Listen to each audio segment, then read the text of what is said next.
Hello everyone. So today we will look at the concept of these two connectors in some sense.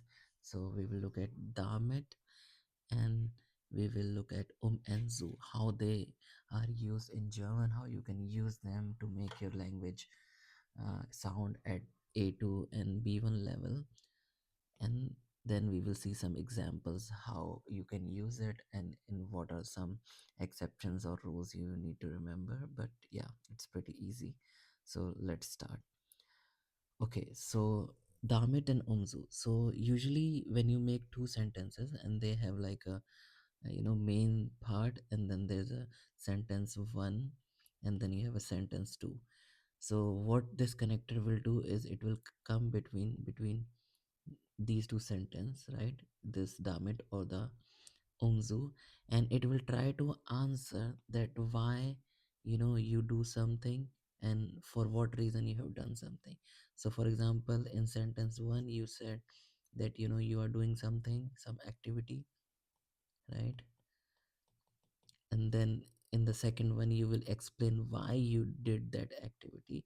And to have these two sentences where you have a activity which is also like a method you use to do something, and then you want to give the reason why you did that you know so then that will use these kind of connectors, right?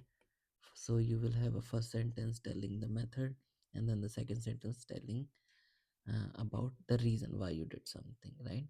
So for example, let's look at these sentences below for the case of umso, right? So first is ich lerne Deutsch, right? Ich lerne Deutsch, um in Deutschland zu arbeiten. I am learning German so I can work in Germany, right? So zu in Deutschland zu arbeiten. So here I am telling I am learning Deutsch. Ich lerne Deutsch. So this is a method, right? Or the activity you are doing. And then why you are doing is in the second sentence. You are defining, oh, why I am doing this. In Deutschland zu arbeiten, right? To work in Germany, right? So the second one will give you the reason why. So though that is warum or wozu, what for you are doing this and why you are doing this, right? So these two questions are answered in the second part, right? So let's look at another example. Anna spart Geld, ein Auto zu kaufen. So Anna is saving money, right? Spart Geld. Why she is saving money? Ein Auto zu kaufen, to buy a car, right? So first activity again, it's a method, right? And then the second one is telling you why you are doing something. So it second one is the reason, right? So we get in the second sentence reason, right? Now, again, another example. Wir fahren mit dem Bus, pünktlich anzukommen. We are, driving with the bus. We are going with the bus somewhere so that we are arriving there on time. Pünktlich anzukommen, right? So. Now, if you have a trennbare verb, so the zu comes in between where it is separated, right? So the real verb is uncommon, right?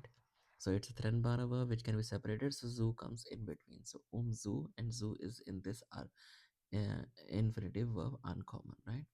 So from these example, you can see that the first one is telling some method activity, and the second one explaining the reason why we are doing it. So the sentence structure, when you use zu, you have Hauptsatz, with the first sentence Hauptsatz, verb at the second position. For example, lernen, spart, fahren. And then you have Umzusatz, right?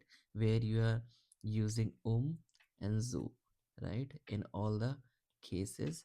And then you have information in between why you are doing it. Zu arbeiten, to work, zu kaufen, to buy, und anzukommen, to arrive, right? And then you also notice that in both the sentences, Hauptsatz and Umzusatz, the subject is the same, right? So when you use umzu in both the sentences, the subject must be the same. So for example, ich lerne Deutsch, Deutsch, in Deutschland so arbeiten. I am learning German, so I can work in Germany, right? So I did not use here ish, so because it's obvious that it is for me, so that's why I use and zu, and the subject is the same. So Anna spart Geld ein Auto zu kaufen. Who wants to buy the auto? Anna wants to buy the auto. So the subject is same in both the sentences. So you can use zu Satz, right? So this is a way you can make complex sentences where you tell something, oh, this is what you're doing, and then why you are doing. So you can use umzu, and then it makes the language a bit beautiful. Now let's look at damit, right? So let's start with some examples for damit. So we have Ich erkläre die Aufgabe, damit die Schüler sie verstehen, right? I explain the task, damit die Schüler sie verstehen, so that the students understand that, right? I'm explaining the task so that they understand, right? So damit in some sense give the meaning of so that, right? So you have to be careful, but yeah, it's some way it gives you the English translation so that, right? So but I wouldn't do it if not everybody knows German, English, and then translate from German. So so you can do it in your native language, but yeah. So ich erkläre die Aufgabe, damit die Schüler die verstehen, so that the student understand this, right? So we have first, you did something. What are you doing? You are doing some activity and explaining a method that you are er- explaining the Aufgabe. Why you did that, reason in the second sentence, right? And then so that the students can understand it. So second sentence is a real.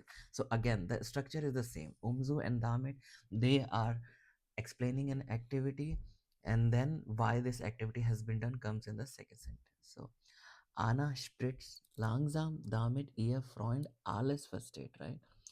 Anna spritzt langsam, she's speaking slowly, so that ihr Freund alles versteht, right? So her friend understands everything. So she's doing something, she's speaking slowly, right? She's doing something in the first method or activity we have again, right? And then the reason, ihr Freund versteht alles, so they can understand better, right? So again, wir kaufen Blumen, damit Oma sich freut. So we are buying flowers so that Oma is happy, or glad about it. So here, in the same way, we explain the method and activity, and you can see the pattern that you have a Hauptsatz in such a sentence, then you use the connected damit, and then you have a Nebensatz, right? So with damit, you use Nebensatz, and what is the property of Nebensatz? The verbs are at the end. So for example, die Schüler sie verstehen, right? F- Ihr Freund alles versteht at the end, and Oma sich freut. So verbs are at the end in Nebensatz, right? And in Hauptsatz, the verb are at the second position. Ich erkläre, Anna spritzt, and wir kaufen. So this is this change in damit and umzu. So in damit you have a Nebensatz instead of umzusatz, right? And also you can see that the subjects are different in both the cases, right? So here when the method or activity is different, ich erkläre. So subject is ich, damit die Schüler sie verstehen. So the Schüler, right? The students can understand. So the subject is different in both the sentences. Anna spritzt langsam, damit ihr Freund, her friends can understand everything. So they are the subject are again different. Wir kaufen, so that Oma is happy, right? So in both the cases, our subjects are different. So you have to be careful. So when you use damit, subjects are different in both the sentence. First sentence is Hauptsatz, second is Nebensa. Umzu, subjects are the same, and both the first is Hauptsatz and second is Umzusatz, right? So there is no subject and the verb is in infinitive form, right? Now, but you see that using both the connectors, we have always explained why the activity is being done. They are the structures, the way information is conveyed is the same. Somebody is doing something and then there's a reason for it, right? So obviously you would want to use both umzu and damit. You can use in both the cases, right? For example, you can always convert the sentence which you made in umzu into a damit sentence. For example, ich spare Geld, ein Haus zu kaufen. I am saving money to buy a house, right? So ich, I'm the same subject. Also, I want to buy the house, so same subject. That's why I used umzu, right? I can also write same way using damit. Ich spare Geld, damit ich ein Haus kaufen kann. So I can buy a house, right? So when I have damit, so I will say, you can also, you can say ich ein Haus kaufen kann or ich ein Haus kaufe. Right? So I buy a house or I can buy a house. Both are correct, right? But no problem. But you can't do the other way around. If you have a damit sentence, you can't convert it to umzu, because in damit most of the time the subjects are different, right? So when the subjects are different, you can't make a umzu sentence, and umzu always requires a similar subject. For example, here, right? So if I, so ich spare Geld, damit meine Mutter ein Haus, ein Haus kaufen kann. So this I cannot, this is a damit sentence, right? So for example, I have different subject ish, meine Mutter, right? So the subjects are different, and then I use damit. I do something, I spargel, I'm saving money. Why? Because my mom can buy a house. But I cannot change it into umzu. That's not possible, right? Because umzu requires a similar subject. So let's try it writing with umzu. Ich spare Geld, ein Haus zu kaufen, right? So here it tells me that the I save money so I can buy a house, right? So I can buy a house. So subject is changed, right? So that's why you, when you have same subject in two sentences, one is telling the what you're doing and the other the reason, use umzu, and then otherwise you can use damit. And damit you can use in both the cases if you have subject the same, but also obviously it's better to use umzu, then you have a more beautiful sentence. You don't need to write the same subject two times, right? So hopefully this cleared quite a bit for you. You can make few sentences in the comment section and tell me, yeah, how does it go for you? Do you understand the concept? And if you have any doubts, you can also write it. And then till we see in the next video.